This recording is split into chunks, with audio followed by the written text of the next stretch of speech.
స్వాతంత్ర్య ఉద్యమంలో మహాత్మా గాంధీజీ ముందుండి ఉద్యమం నడిపించిన మహానాయకుడని హుస్నాబాద్ మున్సిపల్ చైర్పర్సన్ ఆకుల రజిత వెంకన్న అన్నారు.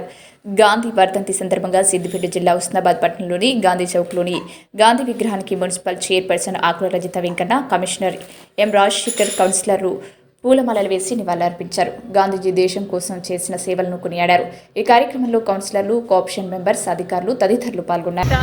మహాత్మా గాంధీ గారి వర్ధంతి సందర్భంగా హుస్నాబాద్ పట్టణంలో ప్రజాప్రతినిధులు, అధికారులు అందరూ కలిసి కూడా గాంధీ విగ్రహానికి పూలమాలలు అర్పించి మరి వర్ధంతిని పురస్కరించుకొని భావితరాలకు వారు చేసిన గొప్ప పనులు, స్వాతంత్ర ఉద్యమం కోసం పోరాడిన పనితీరు కానివ్వండి, వారు సూచించిన బాటలను, క్విట్ ఇండియా ఉద్యమం కానివ్వండి, ఇతరత్ర మన గొప్ప నాయకులు, మహానాయకులు అని చెప్పుకోవడానికి ఇంతటి ఘనకీర్తిని తీసుకొచ్చిన, మన దేశానికి ఘనకీర్తిని తీసుకొచ్చిన జాతిపితను ఈరోజు మనం గుర్తు చేసుకోవడం ఎంతో గొప్పగా గర్వించదగ్గ విషయమని, మరి భావితరాలు కూడా మన ముందు ఈ లక్ష్యాలను, స్ఫూర్తిని, గాంధీ గారి స్ఫూర్తిని తీసుకుపోయే విధంగా వారి చేసిన గొప్ప మహా ఔన్నత్యాన్ని చాటి చెప్పే విధంగా మనందరము కూడా వారి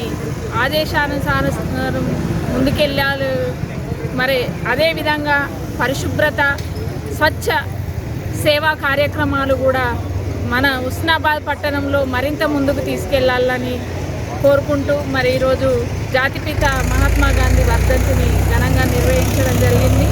ఇలా వర్ధంతులు, జయంతులు చేసుకోవడం వల్ల కూడా మనం ముందు తరాలకు ఒక దిక్సూచిని తీసుకుపోవడం, వారిని గౌరవించుకునే విధంగా ఈ కార్యక్రమాలు ఉంటాయి.